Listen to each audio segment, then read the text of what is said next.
광주에서 첫 확진자가 나온 뒤로 확인되지 않은 정보들이 퍼지면서 혼란을 부추기고 있죠. 어디까지 사실인지 취재기자와 함께 하나씩 팩트체크해 보겠습니다. 네, 남궁욱 기자, 우선 16번째 확진자와 관련된 가짜뉴스가 많았는데요. 어떤 내용인가요?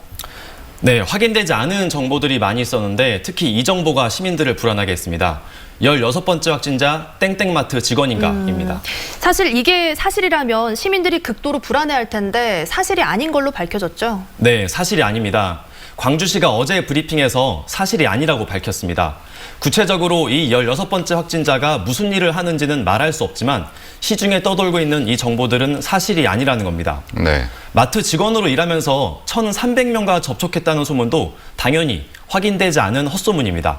이 외에도 확진자가 영화관이나 대형마트, 버스터미널 등을 돌아다녔고 사우나에도 갔다. 이런 정보들도 함께 돌아다녔는데 이건 역시 모두 사실이 아닌 것으로 드러났습니다. 네, 그렇군요. 또 다른 허위 정보는 어떤 게 있습니까? 예, 이 16번째 확진자가 광주에 사는 친구들과 함께 태국 여행을 갔다입니다. 네. 이건 역시 사실이 아닙니다. 광주시가 조사해 보았더니 이 확진자는 가족 5명과 함께 지난달 15일부터 19일까지 태국 여행을 다녀왔고요. 친구들과 함께 간 사실은 없다고 했습니다. 함께 다녀온 딸 1명만이 그저께 18번째 확진자로 판명난 바 있죠. 네. 혹시 광주의 다른 일행이 같은 여행 패키지에 다녀왔을 수도 있고 같은 비행기에 동승했을 수는 있습니다. 하지만 이미 바이러스 잠복기인 2주가 지난 상태라 감염되지 않았을 가능성이 크고 다른 사람에게 전파될 위험도 없는 거죠. 네. 네, 지난달 19일에 귀국을 했으니까 오늘로 이제 19일째인 거죠. 다른 내용은 어떤 게 있습니까? 네, 21세기 병원 16번째 확진자 방치입니다. 이건 좀 자세하게 설명이 필요한 부분인데요. 이 16번째 확진자가 지난달 27일에 오한과 발열 증세를 호소하면서 광주 21세기 병원에 갔는데 병원에서 과거 폐암 수술 전력이 있다는 이유로 신종 코로나 바이러스 증상으로 의심을 안 했고 특별한 조치 없이 방치하는 바람에 21세기 병원 의료진과 환자들과의 대규모 접촉이 이뤄졌다. 뭐 이런 내용인데요. 이건 역시 사실이 아닙니다. 화면으로 보시는 것처럼 21세기 병원은 처음부터 이 환자의 증세를 신종 코로나 바이러스로 의심했습니다. 그래서 1339로 신고하고 전남대병원으로 전원 조치한 거죠. 네.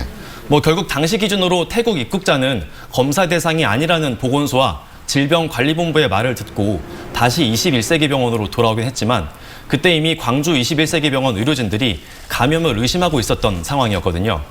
그래서 별도의 병실에 입원을 시키고 의료진들도 마스크를 착용하는 등 접촉을 최소화했다고 담당 의료진이 말했습니다. 네. 다행히 어제 발표된 광주 21세기 병원 의료진과 환자들의 바이러스 검사 결과도 모두 음성으로 나왔고요. 네. 어쨌든 21세기 병원에서 확진자를 방치한 건 사실이 아니다라는 거군요. 그런데도 이런 가짜뉴스들이 퍼지는 건 왜 그렇습니까? 네, 정보가 신속하게 전달이 안 되는 것이 가장 큰 이유로 꼽힙니다. 네.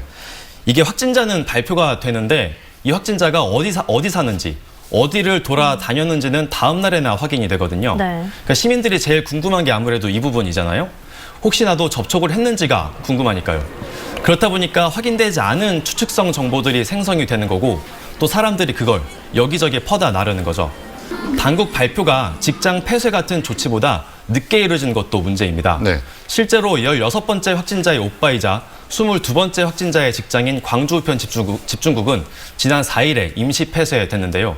이 사실은 다음 날에 공개가 됐습니다.